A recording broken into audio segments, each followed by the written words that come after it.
You know who it is, the horror flick Digger did Super 6 Big Mitch. And I'm kicking in those with all three O's. And I'm bringing 28s, 101s because we Vegas Suns, it's the Chronicles. And you in the Meadowlands. Yeah, you in the Meadows, man. And you already know what made me. 530. What that mean? Oh, that boy is a desert baby. Oh, yeah. Boom. Hubba dub, scrub, 22-inch gold Dana Danes, and Big Bolo Yang. I can never sit on my claims. Welcome to Vegas Chronicles with the whole Super 6, Mr. Digger Ditch, Big Mitch. And today, like any other day, y'all know what we do. We kick actual factuals with no additives, no preservatives, just raw and uncut. Like what? Like summer sausages and crackers. You already know. Shout out to everybody that's been rocking with my platform. Shout out to everybody that's been supporting me. You know, y'all be on the lookout Saturday for that video at 4 o'clock featuring me and my guest, which will be Suave Rob. You know, it's a powerful story. This youngster, man, he's a true definition of redemption, man, and someone turning their life around, man. And y'all, it's gonna be a powerful interview, man. And y'all make sure y'all there, man. Be on the lookout for that Saturday at 4 p.m., man. Me and Suave Rob, man, we gonna bring it to y'all live and direct, the Meadowlands, man. But let's jump right off into it. You know, I correspond with my audience, you know, and that's the difference between my platform and others. I answer the questions that my audience asks me. You know, I don't try to have no big lavish platform and all the accessories and all that. You know, I'm raw and I'm uncut, and whoever I resonate with, that's who I resonate with. I ain't trying to do too much, man, because the only thing that really matters when you do this is your words. You know what I mean? So watch your words, man. But anyway, let's jump right off into it. You know, someone asked me a question concerning the Hispanics. You know, and I really don't talk about their politics like that, you know what I mean? Even though out here in Nevada it's different from California, you know. And although it's starting to turn into like Cali-ish out here, in the, you know, especially in the prison system with the Southsiders or whatever. But someone asked me, is there any Nortenos, Northern Mexicans in Nevada? And I'm gonna be honest with you. Nevada is a Sereno state, hands down. This is a Southsider state. And as far as Norteños, there's been a sprinkle of them here and there, you know, and I ran across a few of them in the penitentiary system.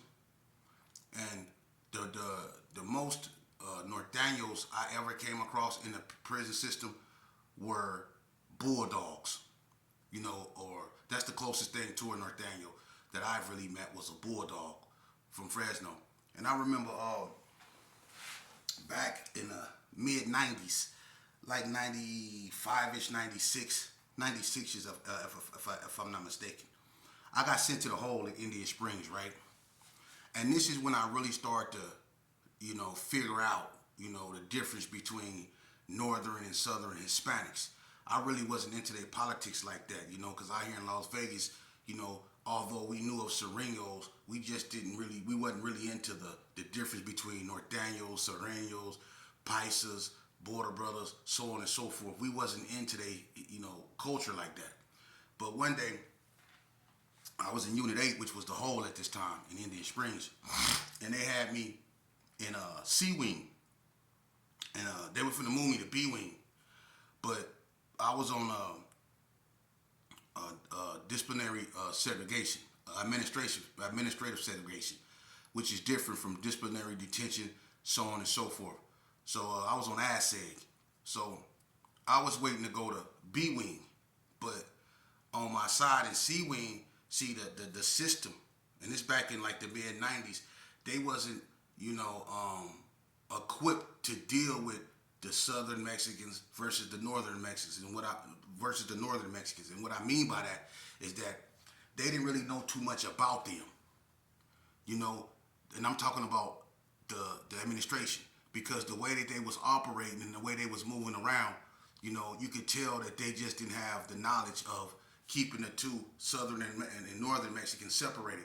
Because when I was in C-Wing, I met a Fresno bulldog. He was this little short, heavy set guy. He had a big Fresno tattoo across his stomach, but then in the middle of the, you know, the Fresno tattoo, like at the bottom of it, he had a bulldog on his stomach, right? And he had other tattoos, but that was the one that really stuck out. The big Fresno. It went across his stomach, and he had a bulldog face in front of it on his stomach. He was a little short cat, older cat. He was real cool. He was real quiet. And you know, when they let me out, I used to come out by myself, and he used to come out with me. And I used to wonder why they only let us, me and him, out. You know, he was on some type of walk along, and I was on Ag-Said.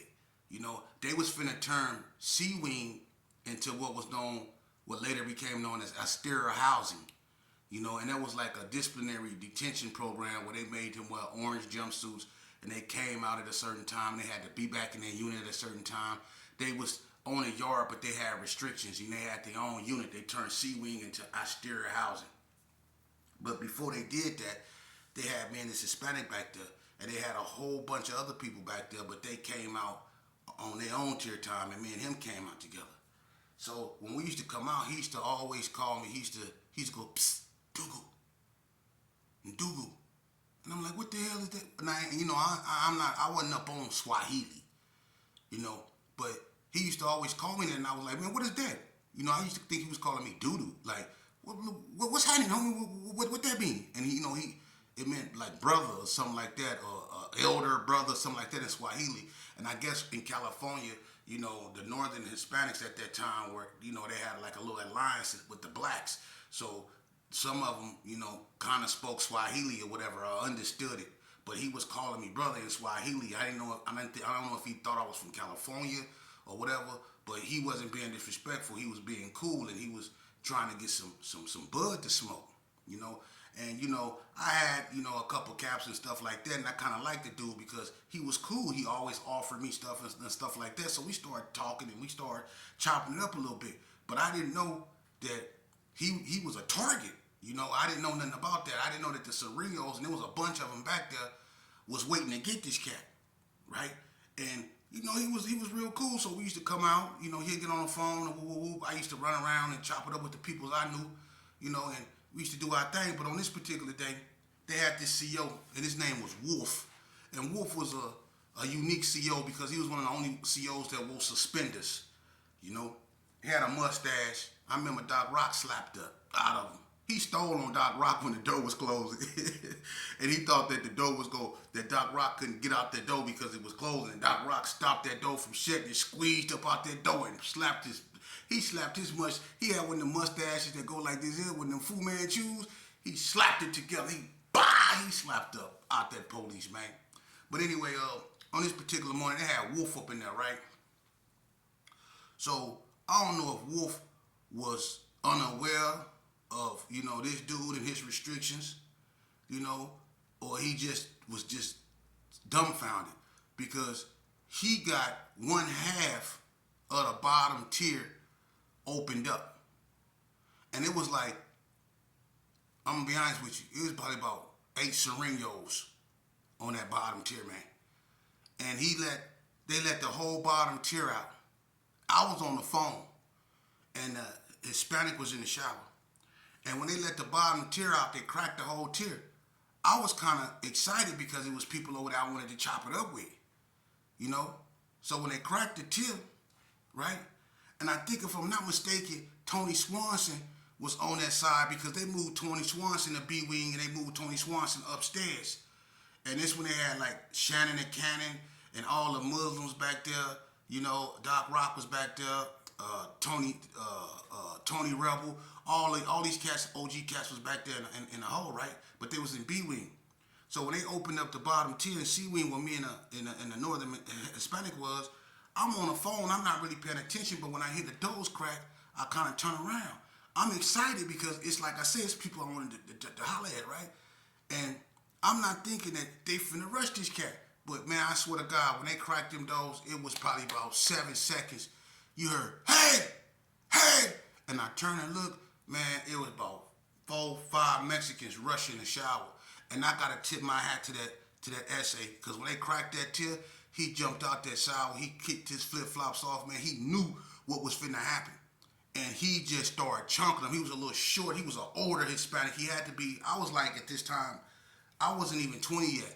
And he had to be like close to 30, if not in his 30s. And they rushed him and he was chunking them. I mean, he was getting with them.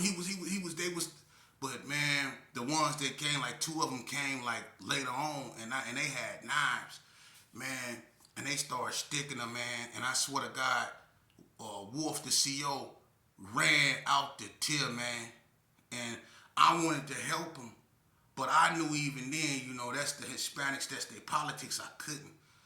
So when I seen how the blacks was like separating themselves from everybody else while they was rushing this Hispanic, man, I like kind of backed up, but it was affecting me because I was cool with this guy. But man, when they went up in there and they did him bad, man, they listen, man, they chopped him up bad. And the police ran out of there and left that man. They bust that man head wide open with the mop ringer, man. And they was sticking him, man. He was running around the tier, and it was blood everywhere, man. They was slipping in his blood. It was blood everywhere, man. They stuck him up, man, bad. And that's like the norm for, Northern Mexicans when they hit Nevada yards, man. They have to be protected. And that's how Nevada became knowledgeable of the intensity of the rivalry between the Nortenos and the Sureños. You see? Because of incidents like that. Because they did him in bad, And I don't know, I didn't ask because it's none of my business like that. But it didn't turn out too good for him. They had to they had to get him up out of there. I don't know if he made it or not, man, but the way it looked, I don't think he made it. You can't get stuck that many times. And when they were sticking him, they were sticking that dude, man. And when they gassed the tier, one of the Hispanics, they like ran, and he came back with his face all like this, coughing, and he kept sticking him some more. That was the hate that these cats have toward one another, So when a person asks me, is this a Sureño, or do I see Norteños in the state of Nevada? Not that many. Not that many, man. Not that many. And I don't get, like I say, I don't get in their politics, but I will say this here, what happened between, that Fresno Bulldog and the Sureño, it was bad, And what happened was, it was a few Fresno Bulldogs that ended up coming through the system, and they PC'd them up, and they all ended up at Jean, Nevada. That's where the Norteños were sent in the state of Nevada to keep them hidden and away from the Sureños. They were either at Jean, Nevada, or they were up in Ely, Nevada, And it was only one gang that tried to oppose the Sureños, and they were called the MRU. And if people don't know what the MRU it was a gang in Nevada called the MRUs, and they were crushed at NSP by the Sureños. They crushed them. The Sureño crushed them. And Nevada is a Sureño state. So with that being said, let's turn to the next page. I had a conversation with a partner of mine. And he said, hey, Sheep, man, is you still a Muslim? Cause you don't be saying nothing about Allah. You don't be saying Assalamu alaikum or nothing no more, man. In prison, you was the head Sharif, you was the assistant imam, I'm gonna be honest with you. I studied many religions. I studied Islam, I studied Buddhism, I studied Jainism, I studied Zoroastrianism, I studied Judaism, I studied Satanism, I studied a bunch of different religions, and I was devout. But when I was a Muslim in the state of Nevada, and I'm gonna tell you the truth because I don't hold my kahunas for nobody. I'm gonna tell you something. The reason why I stopped associating myself with the Muslims in prison is because I realized, and I'm not saying all of them, but I'm saying the ones that was at the helm at that time, when I was associated with them, it was no different than me being associated with the GPKs. I felt like I went from one gang to another gang. And I'm going to tell you why. Islam isn't even supposed to be a religion. It's supposed to be a way of life. It's supposed to be, it means peace, total submission, And I'm going to tell you something. When I was associated with them, I was associated with the Sunni Muslims. But to make a long story short, the Sunni Muslims was into it with the Nation of Islam. Okay? And I'm going to show you something. You had the minister, who was Minister Black, Minister Maurice, He was from White Street. Rest his soul. He was unalived by the police when he got out. All right? They called him Black, Minister Black. He was the minister of the Nation of Islam. And his captain, his supreme captain, was a cat by the name of Wack. And he was from A-Tray Gangster. All right? These were the two heads of the Nation of Islam. On the Sunni side, you had people from Washington and people from Wyoming that came to Nevada. So you had Muslims from different states, but you had Sabir, who was the imam, and you had Steve Muhammad, who was the assistant imam. And I was the head sharif. So I was third in charge when it came to the Ummah, or the Muslim community. But what happened was, it was a cat from the Nation of Islam from California by the name, his name was Crook. Big, tall guy, walked with a limp. He was from the Nation. But he had a gang-banging mentality. He didn't like Sunnis. He was down there in another level with a Muslim by the name of Belial. Now, stay with me. I know this probably be kind of confusing, but just stay with me. But anyway, he didn't like a Sunni Muslim. So he kept getting into it with a Sunni Muslim down there in Unit 3, right? And we came down there to see what the issue was. We talked to the brother on 2 separate occasions about, getting into it, what we consider is an elder, because Belial was up in age, right? So we talking to this guy, right? Trying to come to a peaceful solution. The Nation get involved. Now, mind you, Minister Black from the Nation, Minister Maurice, and Imam Sabir from the Sunni community, they don't like each other. Right? But let me tell you what they was doing. You got the head of 2 most respected religious organizations in America, Sunnis and the Nation of Islam. You got the minister of the Nation of Islam and the imam of the Sunnis, right? These cats in a unit shooting dice. The Imam Sabir, he from Philadelphia. He took his 2 front teeth out, took his kufi off, and was shooting dice and had me holding post at the door. I'm posted up. I'm the head sharif with a kufi on. I ain't letting nobody come in the room while they in there shooting dice. The minister of the Nation and the imam of the Sunni community is in there shooting dice. Now, Sabir, he greasy. He know how to make the dice stick together. So he was in there cheating. He licked Minister Black for all his money. He had Minister Black whole room. I'm talking about Black was in there sweating. Then he got mad because he knew Sabir was cheating, but he just couldn't figure out how he was cheating. So every time Sabir rolled a dice and he'd get the dice and he'd look at him real close. And he just knew he was cheating, but he just couldn't figure it out, and he kept frustrating him, so he got mad. He was in there sweating. This the dude he from the Nation. He got a little bow tie on and everything, man. The bow tie over here now. He's sweating like I'm talking about they in there playing, I'm in there holding post. Right? So they stayed into it. Minister Black wanted to fight Sabir because Sabir licked him out of all his commissary. So when the boy Crook get into it with Belial, right? It's kind of intense. The Nation get into it, right? So the Nation and the Sunnis have words. I swear to God, it felt like I was gangbanging. I was with the Sunnis, and it felt like I was banging against the Nation of Islam. We calling them bow ties and stuff like that, and they calling us disrespectful names, and stuff like that. So it was real tense. But one day, word get to Sabir that the boy Crook from the Nation then stole on Belial.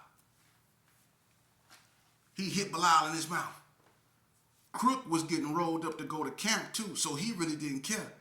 I guess the animosity between him and Belial it peaked, and he just couldn't take it no more, so he stole on Belial. It get back to Sabir. So Sabir go down there, and this time when Sabir tried to talk to the dude straight up told Sabir, get the F out my face. He didn't want to hear it no more. It was Nation or nothing with him.